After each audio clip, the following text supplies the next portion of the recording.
Enrique Lev Zimmermann.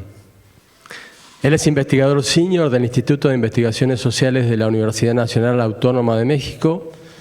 Inició su formación profesional como licenciado en Ingeniería Química y posteriormente obtuvo su doctorado en París, Francia, en Economía de Desarrollo. Es considerado uno de los pensadores ambientales clave en América Latina. Sus trabajos han estado relacionados con epistemología, economía ambiental, sociología ambiental, ecología política, educación ambiental y actualmente en el área de ecofilosofía.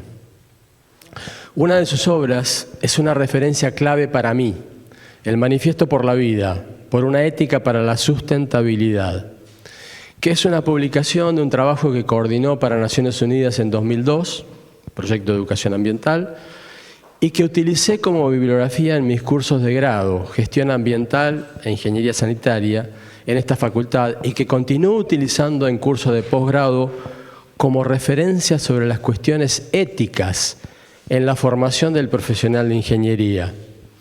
Es un enorme placer para mí y un honor presentar al doctor Enrique Lev para la conferencia de cierre de este foro. Enrique, vos.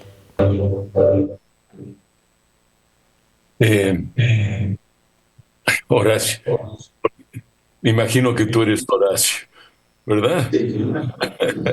Horacio, bueno. Hola.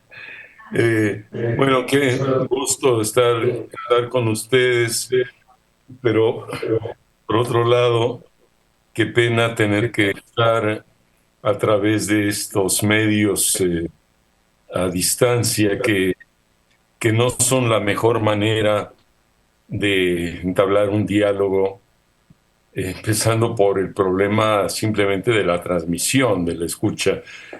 Por ejemplo, ahora me costaba un cierto trabajo descifrar tu discurso porque hay eco normal en la sala, en los micrófonos. Y lo primero que preguntaría es si se escucha bien, claramente mi voz, para saber si debo... De que sí, que se escucha bien. Que se escucha bien, y si te preguntas, se escucha bien. Sí, sí. Sí, Sí, se escucha bien, Enrique. Adelante. bueno, pues lo primero, Horacio, colegas, amigas, amigos, es agradecerles pues, la oportunidad que me dan de estar con ustedes y entablar un diálogo sobre estos temas, pues, que nos afligen, digamos, que afectan, pues, no nada más a los ecosistemas, a la biodiversidad, sino a la existencia humana misma. Eh, Estamos ante un momento, venimos hablando de crisis ambiental hace más de 50 años ya, pero lo cierto es que esta situación, digamos, la criticidad de la crisis va increciendo y hemos llegado a un punto, pues, no sé si ya límite, pero extremo. Y bueno, eso lo estamos experimentando, lo estamos viviendo día a día de muchas maneras, pero pues ustedes han sufrido ahora que fue el 7 de marzo, un evento climático también extremo, inusual, extraordinario, fuera de los parámetros, que es una señal más de esa exacerbación de la crisis climática. Y entiendo que aunque este foro estaba ya previsto, programado de alguna manera con anterioridad y que sigue una secuencia de foros que periódicamente a los cuales convocan y que les permite mantener pues abierta la discusión, la reflexión sobre la problemática ambiental, pues este evento hidrometeorológico, climático, pues se ha convertido, como lo veo ahora, en la programación más actualizada Horacio me has hecho favor de enviarme, pues ha adoptado, digamos, la centralidad de las discusiones de estos 2 días. Yo veo que cuando, Horacio, cuando me invitaste, me gustaría, no sé si se puede poner la cámara para verlos a ustedes mientras hablo, cuando menos, porque estoy viendo solamente una mesa con un mantón negro, un micrófono ahí y unos vasos vacíos de agua. Entonces, me gustaría, no sé si es posible verlos. Eso está mejor. Eso está mejor. Entonces, decíamos, en ese momento propuse este título a esta intervención que es pensar los desafíos de la sustentabilidad en este momento, como digo, de extrema criticidad de esta situación, de estos eventos, de esta condición del planeta y de la vida humana, y sabiendo que la convocatoria viene de una universidad tecnológica, pero también pensando en que lo que yo puedo aportar a ustedes, más que una visión de carácter técnico o de propuestas que tienen que ver con intervenciones, sí, de carácter técnico, pues no ha sido en mi vida profesional mi fuerte, si bien debo de confesar y de admitir que mi origen es como ingeniero químico. Pero como todas ustedes y todos saben, pues mi vida profesional y mi reflexión sobre la cuestión ambiental se ha ido por el lado de las humanidades, de las ciencias sociales, y desde esa perspectiva. Digo esto un poco con un cierto, no sé, prurito ahí de responsabilidad, de si lo que voy a plantearles no les queda muy fuera de sus preocupaciones existenciales más cercanas, ¿no? Porque efectivamente veo que la discusión se ha ido, pues como debe de ser en este espacio de una universidad tecnológica, sí, hacia una reflexión sobre la cuestión del riesgo, pero pues a cómo intervenir en ello, ¿no? A las soluciones precautorias, podríamos decir, de los eventos futuros, entender sí la causalidad de alguna manera de estos fenómenos, y eso tal vez sí me voy a referir, pero no a lo que sería, digamos, las soluciones preventivas de eventos futuros que bien adivinan, pues vendrán. Es decir, esto, por más extraordinario que sea este fenómeno del 7 de marzo, pues es bien previsible que no será, por raro que sea, extraño que vengan otros similares o incluso de magnitudes superiores. Y veo que su reflexión está en el sentido de cómo prepararse a eso, ¿no? Donde entra, sí, un tema que ha estado muy presente digamos, en la agenda de la sustentabilidad, que es la de la prevención, la de la adaptación, la de la mitigación de los fenómenos, pero también la de la adaptación y saber que van a venir estos eventos y cómo evitar las consecuencias del evento. Como leí en el documento que me enviaste, Horacio, pues claramente ustedes dicen, no vamos a poder nosotros intervenir en determinar la ocurrencia futura de fenómenos similares, y tampoco de calcular la cantidad de agua que va a caer de los cielos sobre nuestro territorio. Y lo que nos corresponde es, como ingenieros hidráulicos, ingenieros y urbanistas, pues planificar de alguna manera las vías de escorrentía de la cantidad de agua que, como en esta ocasión, van a caer sobre un territorio en dimensiones, pues simplemente fuera de lo normal, para evitar que las consecuencias no sean tan catastróficas como lo fueron en esta ocasión.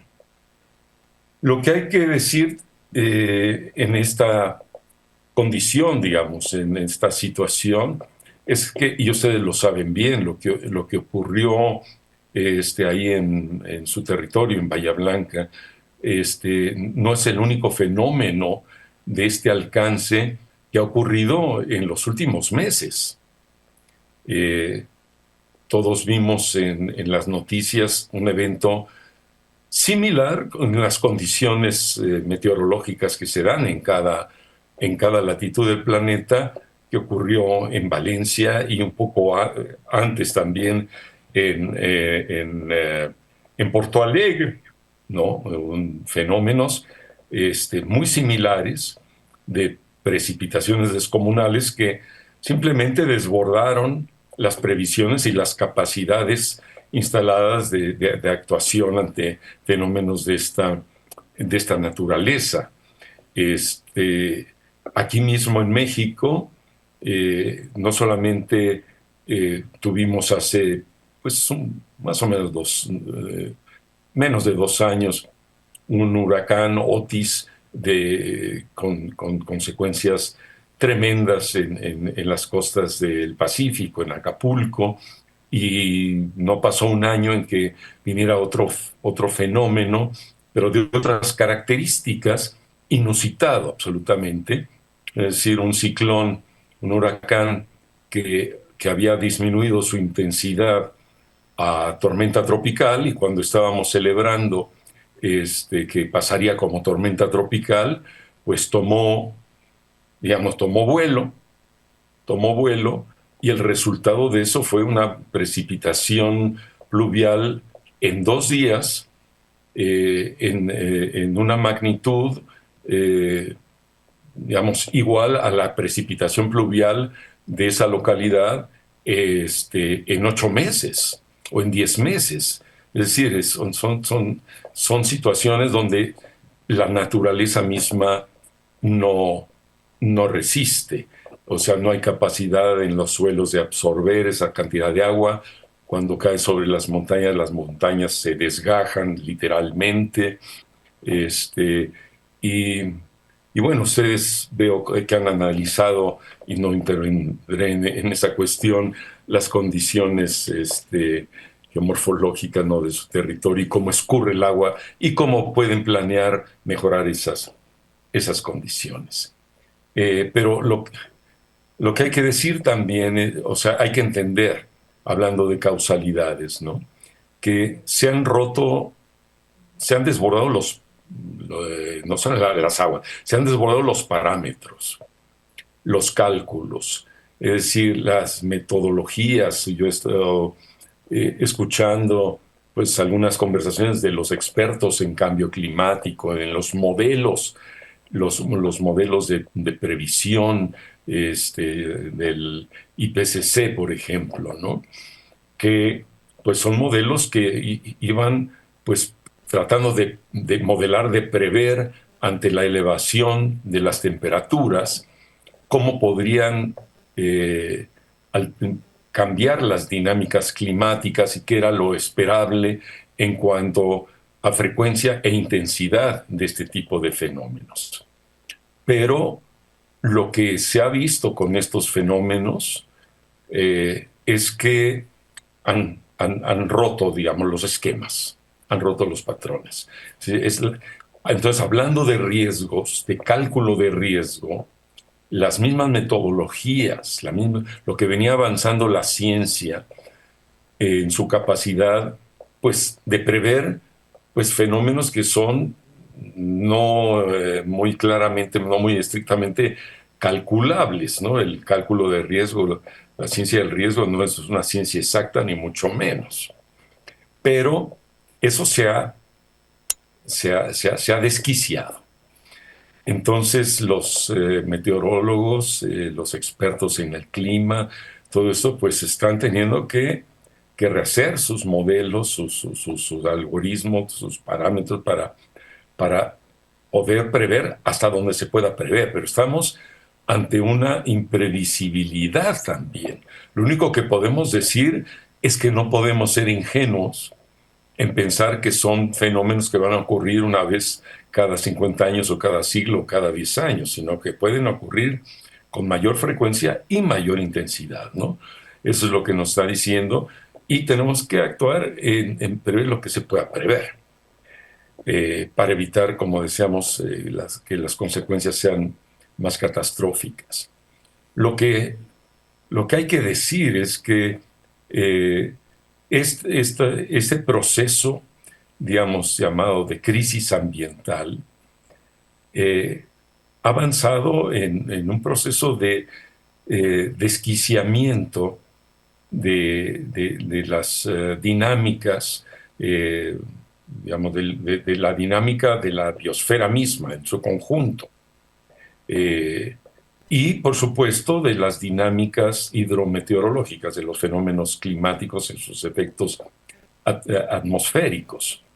Y no sabemos, en la medida que se van superando umbrales que se habían colocado ahí como umbrales que había que evitar sobrepasar. ¿Qué son los umbrales?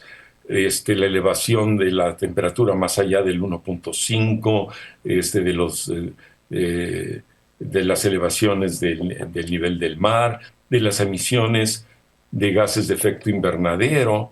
Recuerdan el informe Stern, por ejemplo, que alertaba de no llegar y mucho menos sobrepasar los 450 partes por millón de emisiones de gases invernadero, porque las consecuencias, los efectos, pues se decía, pueden subir, magnificarse en escalas exponenciales. Pero cuando se dice exponenciales, no se está diciendo, por ejemplo, eso no se traduce en que nos digan cuántos milímetros de agua van a caer en un día o en unas horas sobre una localidad. O sea, no pueden describir estas dinámicas que son inusitadas, como la que mencioné, ¿no? La tormenta tropical, que en lugar de disolverse al entrar al territorio, se eleva y captura todo el agua que andaba por ahí, como por de agua, la eleva y la condensa y la arroja, digamos, en pocas horas, en un par de días. Hay que entender, incluso hoy en día, los fenómenos como la pandemia de COVID-19, ¿no? A lo largo de la historia, la humanidad ha sufrido pandemias, ¿no? Son míticas las pandemias también en la historia humana de las religiones, ¿no? Como castigos divinos ante los pecados humanos.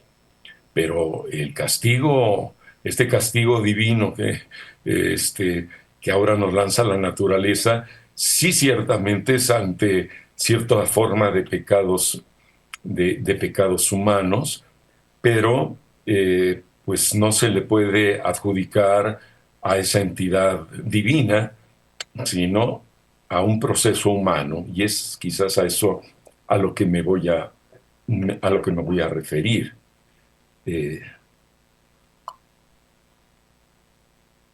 Porque si bien, digamos, a quienes hemos estudiado carreras técnicas, ingenierías, nos toca instrumentar este tipo de procesos de prevención, de actuación ante los riesgos, ¿no? Para tener ciudades más seguras, hasta donde eso es posible, o costas también más seguras. Pues somos seres humanos que todos, según nuestra formación y nuestra condición en la vida, que hoy sufrimos de muy diversas maneras la crisis ambiental, ¿no? Estos fenómenos, eh, las crisis virales o los fenómenos hidrometeorológicos son muestras, son acontecimientos muy ejemplares de la crisis, pero como todos sabemos están asociados a otros procesos y a otros fenómenos de carácter económico, político, del poder.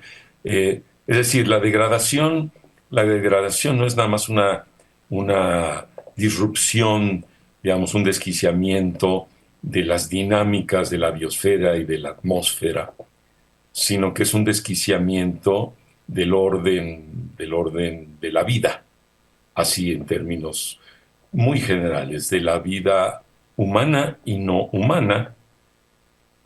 Y yo creo que como seres humanos, o sea, primero nos pone ante el mayor desafío, yo creo, de la historia de la humanidad.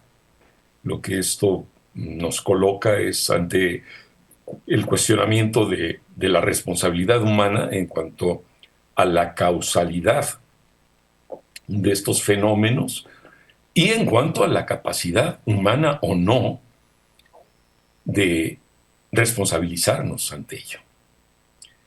Y es una cuestión, pues, digamos, inescapable. Nos ha tocado vivir en estos momentos de la historia y creo que nos corresponde comprender el fenómeno en su integridad. No solamente, como lo están haciendo, la integralidad de los procesos que desembocan, digamos, en un fenómeno como estas inundaciones, sino la comprensión integral de, de este enigma. Porque, déjenme decirlo, y para entrar ya un poco en la tonalidad filosófico-política de la cuestión. O sea, si todos, cuando menos nosotros, los profesionistas que pasamos por las universidades y más allá de nuestras creencias religiosas, entendemos que lo que está ocurriendo no es una crisis estrictamente ecológica, es decir, no son las crisis del Holoceno, de las épocas anteriores, ¿no?, de la historia del planeta, sino entendemos que esta condición del planeta en el antropoceno, y por eso hablamos de antropoceno, es porque ha sido inducida por la condición humana, por los seres humanos.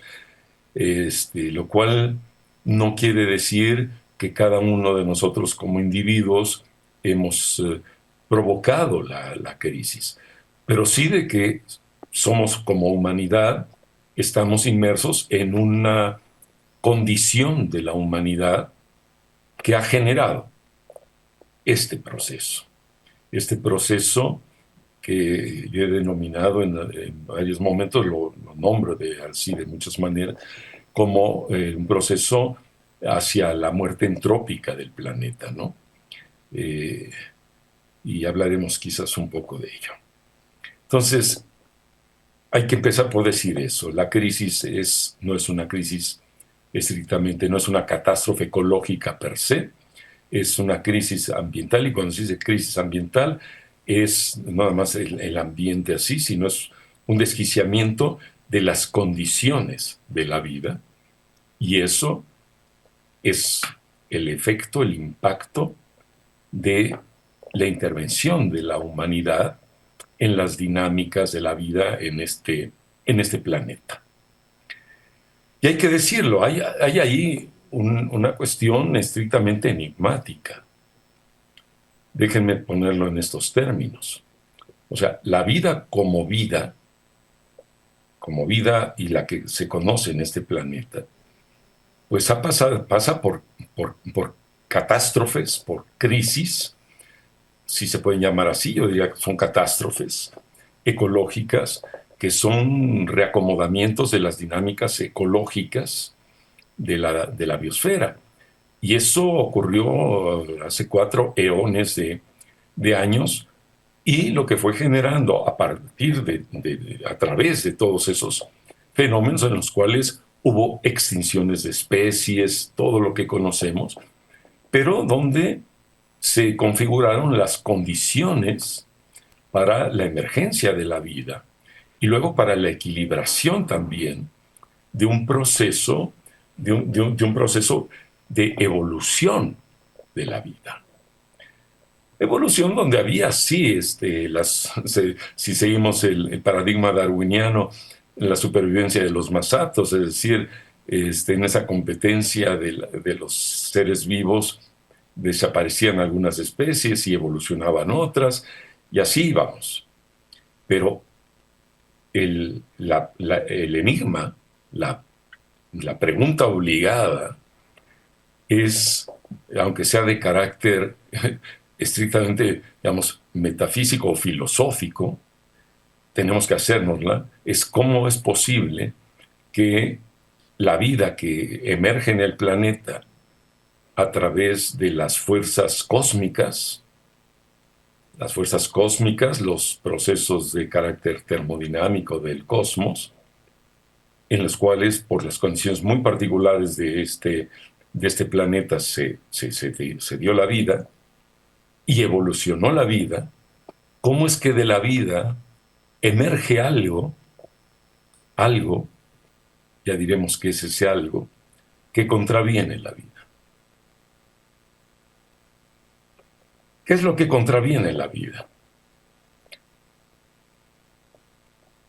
Sabemos, si le preguntamos, no sé, obviamente si se lo preguntamos al proletariado, sabemos la respuesta inmediata, pero no nada más el proletariado. Si hoy le preguntamos a los pueblos indígenas y a muchos sectores de la ciudadanía, la respuesta es directa y clara, a pesar de la prohibición de mencionar el término y el concepto.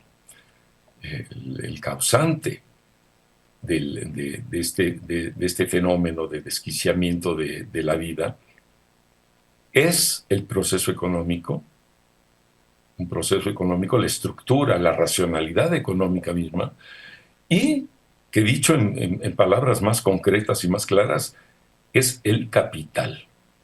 El capital. Esa palabra vedada de alguna manera después de la caída del muro de Berlín, ¿no?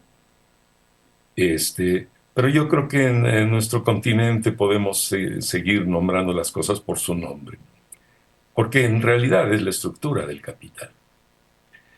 La estructura del capital, eso que Marx deconstruyó y desencubrió, digamos, cuál es la estructura. Es un mecanismo que se ha instaurado en la lógica, digamos, de conducción del proceso civilizatorio en la modernidad. Y es un proceso de acumulación, de reproducción ampliada, que necesita, para sostenerse, reproducirse así, de manera ampliada. ¿Y cómo se produce eso? Consumiendo naturaleza, una naturaleza que sabemos que es muy generosa y cuando se le deja actuar por sí misma, pero limitada. Y lo que hemos visto, sobre todo cada vez más, de manera más marcada y exponencial en los últimos 50 años, digo 50 años porque es en 1972 cuando la humanidad toma conciencia de que hay algo así como una crisis ecológica o ambiental en el planeta. Pero, digamos, ese proceso está causado porque el capital, para sobrevivir, se sigue expandiendo en ese proceso de reproducción ampliada. Y se reproduce a través de un consumo destructivo de la naturaleza. Esto pasa por procesos digamos, el capital no se instaura así ex nihilo en el mundo. Esto tiene unos antecedentes que ahora voy a mencionar, pero esa es la estructura de la racionalidad de la modernidad más determinante, junto con sus aspectos, digamos, instrumentales, etcétera, ¿no? Pero en términos muy concretos, la cuestión es esta: el capital realiza la mercancía, el valor de las mercancías, siempre en una forma, en un proceso de reproducción ampliada, y va avanzando en el consumo destructivo de la naturaleza. Por eso hoy se habla también de la acumulación por desposesión, es decir, hoy todo el mundo ya sabe que las formas actuales del capital son de un extractivismo que no tiene límites. Si ustedes lo conocen bien en la Argentina, está el extractivismo de la biotecnología, pero está el extractivismo también de los metales, de la gran minería, que, que va pues penetrando al planeta, ¿no?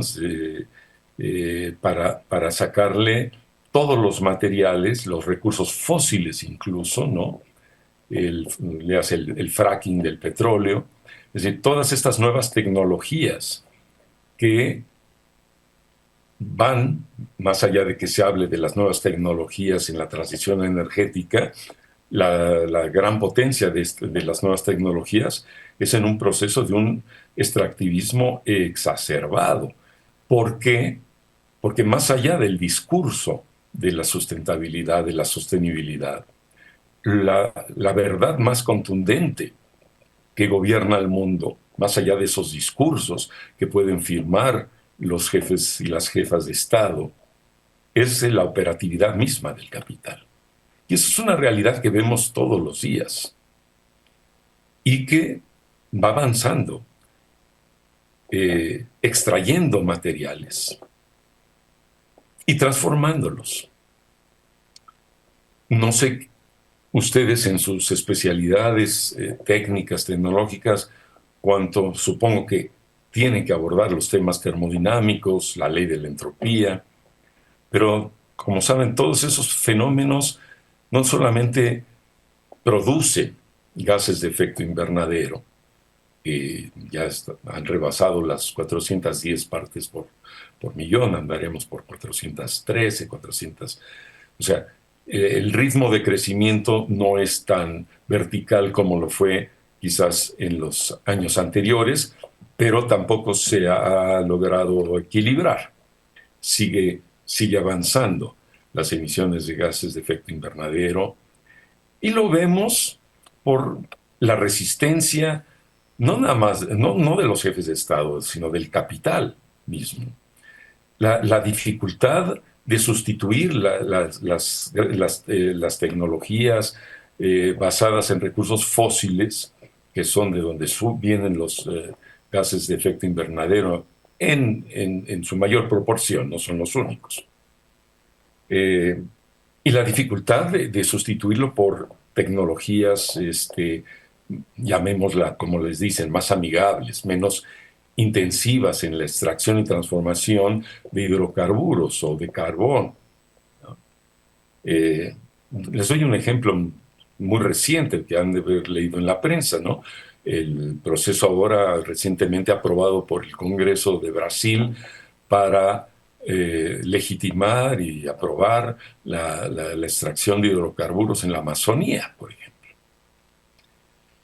Entonces, todo esto son señales más que evidentes del comportamiento de este proceso del capital, que, como digo, es la estructura económica y social que se ha incrustado en la humanidad y en el planeta, y que es la forma más visible de ver el por qué y cómo, hablando de causalidades, se están generando emisiones que generan a través del efecto invernadero, el calentamiento global, pero que no es lo único. O sea, se genera un proceso de entropización de la trama ecológica del planeta, porque más allá de las emisiones de partículas, de gases, de efecto invernadero, pues lo que se está violentando cada vez más es la compleja trama ecológica del planeta, ¿no? Los flujos de energía, de materia, de energía, los flujos hidrológicos, ¿no? Que pasan por la trama ecológica de los ecosistemas y que están generando estos procesos que cada vez son más complejos, donde la dinámica de los océanos no es independiente de la dinámica de los ríos, de los lagos, de las precipitaciones que ocurren en los ecosistemas terrestres. Todo, como sabemos, está interconectado. Pero, habiendo dicho lo que hay que decir sobre la condición, digamos, la estructura del capital y cómo actúa en esta reproducción ampliada, comiéndose, alimentándose destructivamente de naturaleza. Es como Saturno devorando a su progenie, ¿no? Y ese es el fenómeno, digamos, más, como decía, más visible. Pero hay otros fenómenos que no son tan visibles, ¿sí? O los orígenes de eso.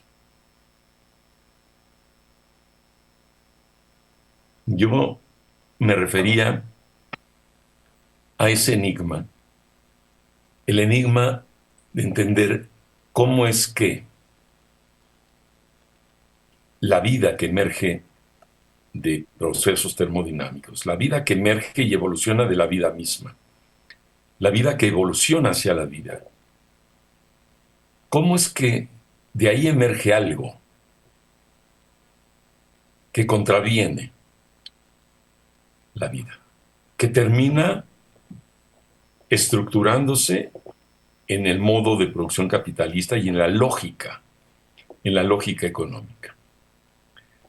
Pero eso que emerge ahí, lo que termina siendo enigmáticamente antitético con la vida misma, con la forma de ser de la vida, es la emergencia de lo que caracteriza al género humano.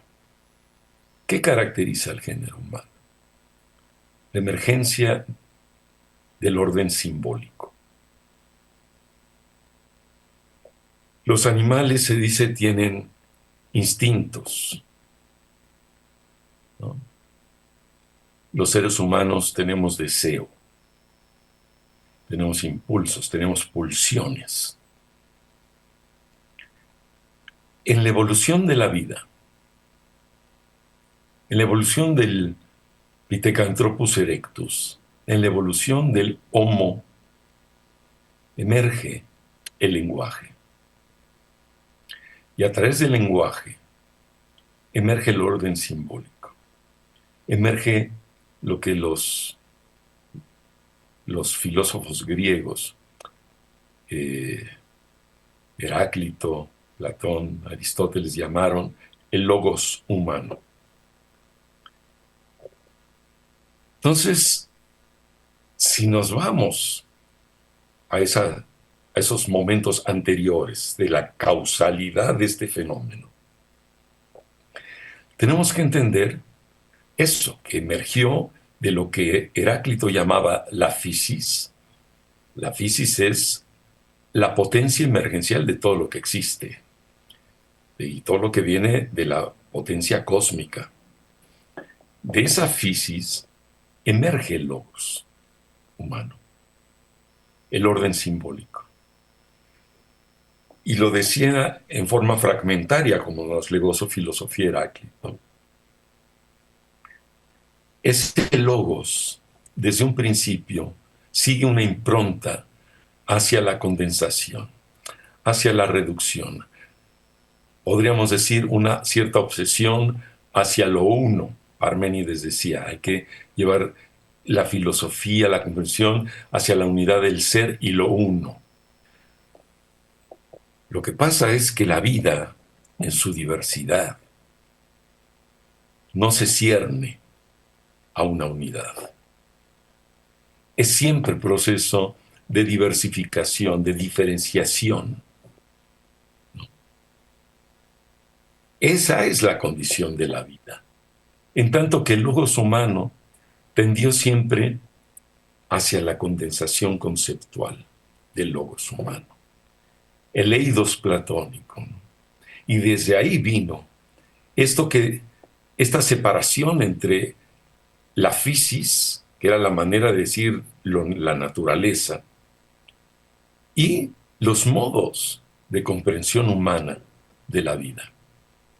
Y ahí es a donde empezó a darse ese divorcio y empezó toda esta odisea del pensamiento humano, de la historia de la metafísica, que no, ni hay tiempo ni es el lugar quizá de entrar a desmenuzarla y a discernirla, pero todo eso condujo a un proceso, digamos, de intervención de la humanidad sobre los procesos de la naturaleza.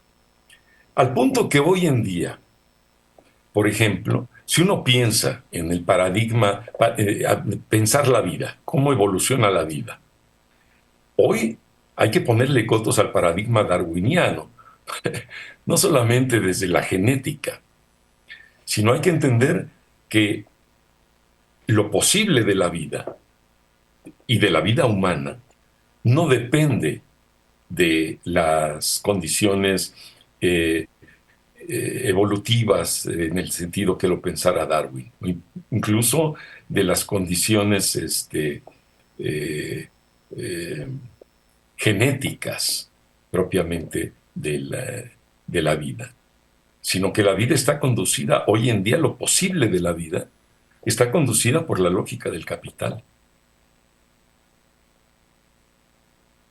La selección natural, no hay más selección natural porque los ecosistemas, las condiciones, seleccionan a los organismos más aptos.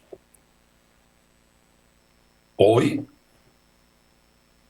viven los organismos genéticamente modificados que convienen a la lógica del capital. En fin,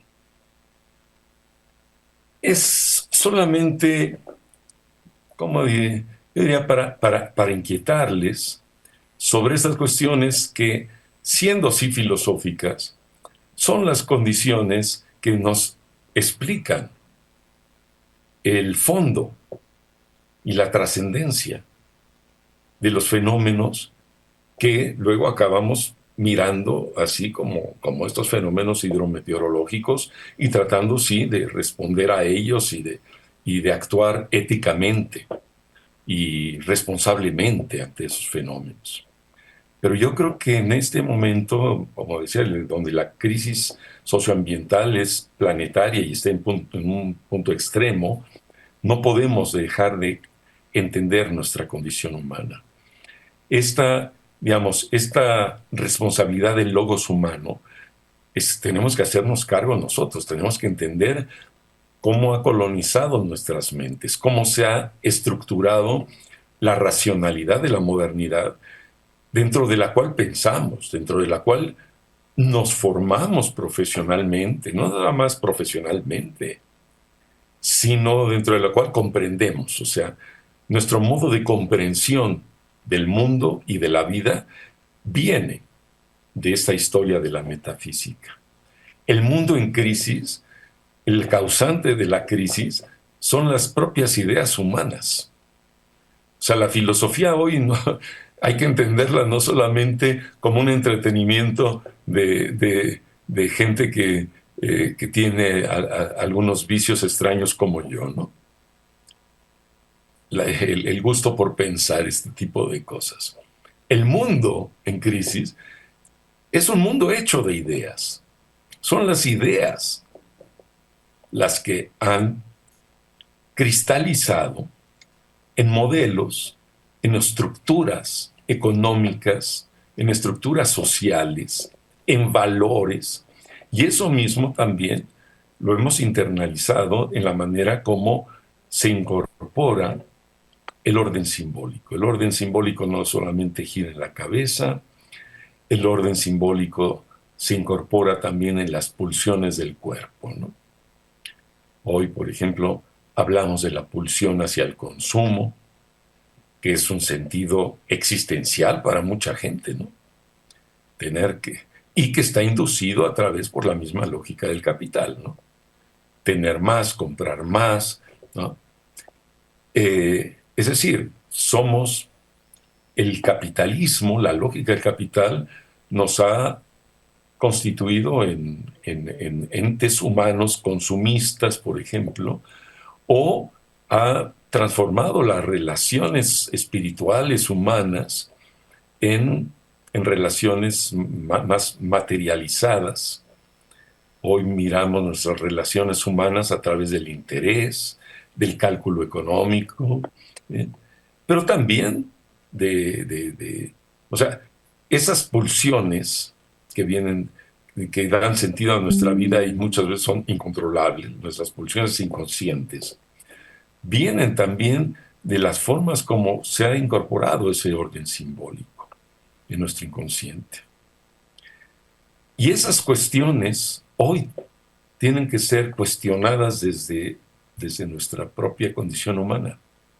Sí, nuestra conciencia, nuestros impulsos inconscientes, nuestra voluntad de dominio, ¿no? Porque la voluntad de dominio no solamente está incrustada en la lógica del capital. La voluntad de dominio la vemos ser ejercida, se ejerce todos los días en los órganos políticos que gobiernan nuestras sociedades, por ejemplo. O también en nuestro comportamiento académico, ¿no? Nuestra voluntad de tener razón desde nuestro paradigma. Hay una necesidad de afirmación, de control porque el ser humano nace en este vacío existencial, ¿no? En esta angustia existencial, que es parte también de la condición humana. Lo que quiero decir es, no tenemos que volvernos todos psicoanalistas y psicólogos y filósofos, pero hoy estas reflexiones sobre lo que nos mueve como seres humanos o a dónde alcanza nuestra comprensión de la vida, es ya, yo diría, parte de nuestra responsabilidad como seres humanos. Y tenemos que entenderla tanto como ser muy funcionales en nuestros saberes expertos, según las profesiones en las cuales nos hemos formado y las cuales ejercemos y los cuales legítimamente nos ganamos el sustento de la vida, ¿no?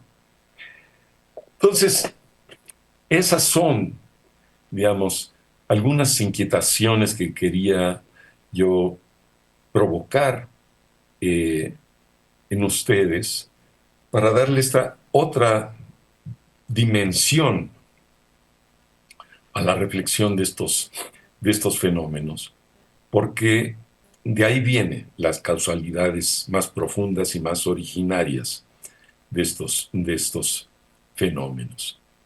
Hoy, por ejemplo, nadie habla de la física, sino de una naturaleza que se ha objetivado completamente.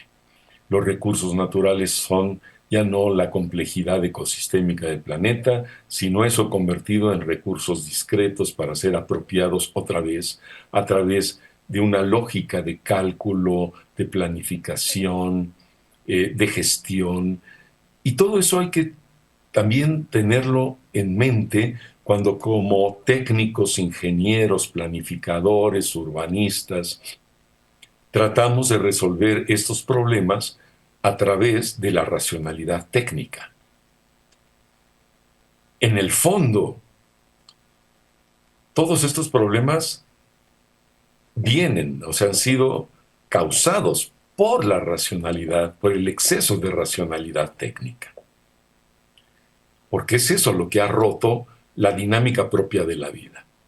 No quiero decir con esto que tengamos que tirar a la basura la ciencia ni la técnica, la utilidad que eso tiene. Pero tenemos que entender que vivimos en un mundo extremadamente objetivado y guiadas nuestras conductas a través de esos sentidos de la lógica formal, de la lógica instrumental, y hay que entender también una cosa, que la ciencia y la técnica no bastan para comprender y para resolver esta problemática. Esto que estoy diciendo creo que es muy importante. Einstein ya decía que no se resuelven los problemas generados por una lógica haciendo uso de la misma lógica. Entonces, esta condición de la vida que está llevando al desquiciamiento de la vida no se van a resolver a través de los paradigmas de la ciencia y los recursos de la eficacia tecnológica. Vean, hoy la nueva novedad es la inteligencia artificial, y sí, la inteligencia artificial puede eficientizar una cantidad de procedimientos tecnológicos, técnicos, incluso científicos, ¿no? Pero hay que entender que hay que salir de esta lógica que ha atrapado el mundo, porque esa lógica se ha instrumentado en mecanismos que son intrínsecamente insustentables. Y tenemos que transitar hacia otros modos de comprensión en los cuales podamos habitar el planeta en las condiciones propias de la vida, las condiciones termodinámicas, ecológicas, simbólicas, culturales, inconscientes. O sea, esto es un giro en los grados de comprensión, de conciencia de la humanidad sobre lo que es la humanidad, más allá de un avance estrictamente científico. La biotermodinámica, las ciencias de la complejidad, la inteligencia artificial, no van a venir a pulir, digamos, los mecanismos finos del capitalismo mundial. Tan no lo van a hacer, que vean ustedes que llevamos 50 años hablando de la crisis ambiental, el discurso del desarrollo sostenible, todos los acuerdos, todas las lógicas que se han instrumentado, vienen en esa perspectiva y, admitámoslo, han sido incapaces de comprender y de detener el proceso. Venimos hablando de transiciones energéticas, venimos hablando se hablaba incluso de desmaterializar la producción. Se habla de descrecimiento, se habla de tantas cosas, de economías verdes, ¿no? De energías limpias, claro.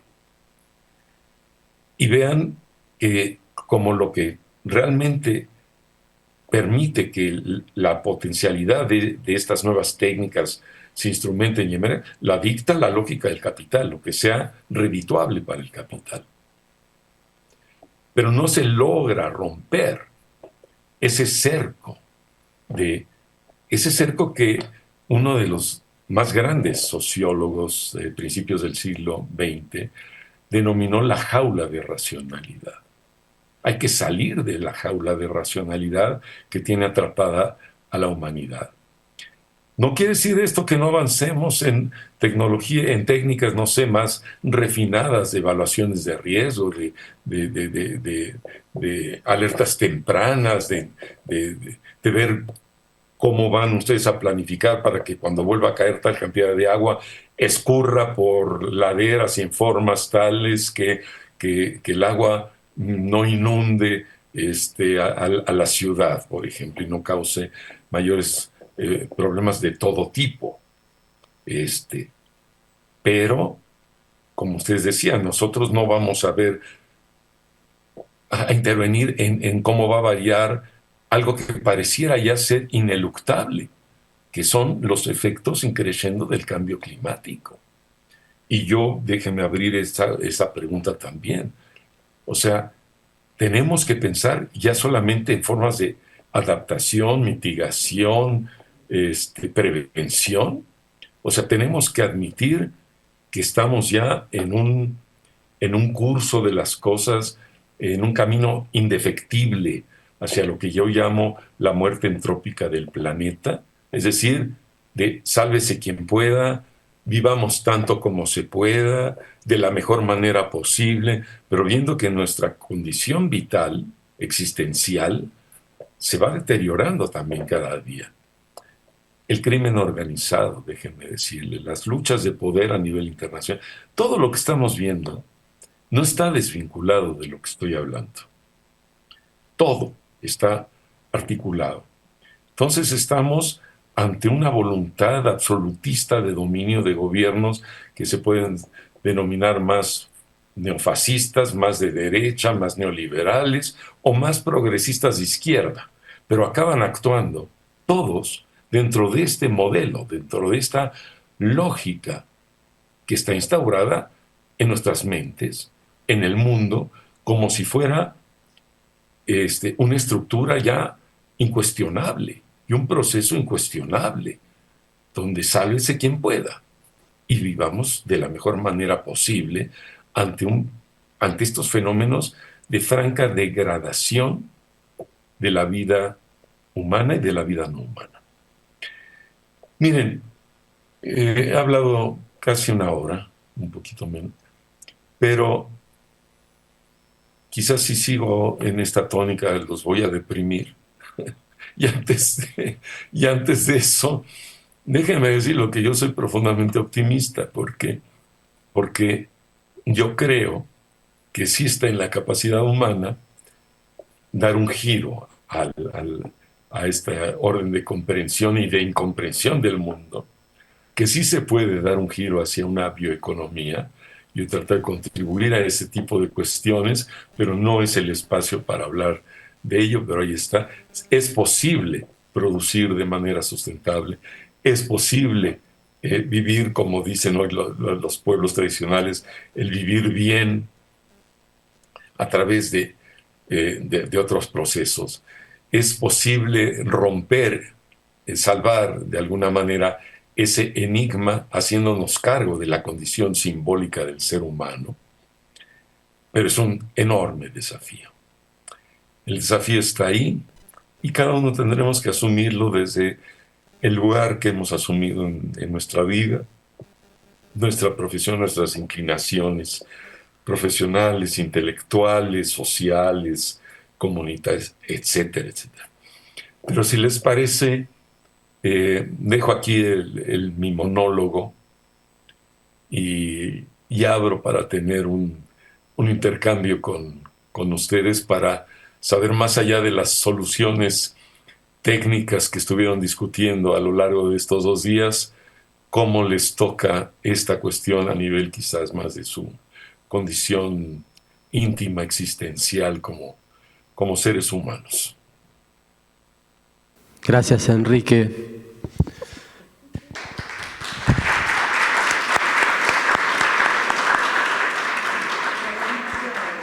Se oye, no hay ni un aplauso. Y ahora sí, ahora sí. Gracias, gracias.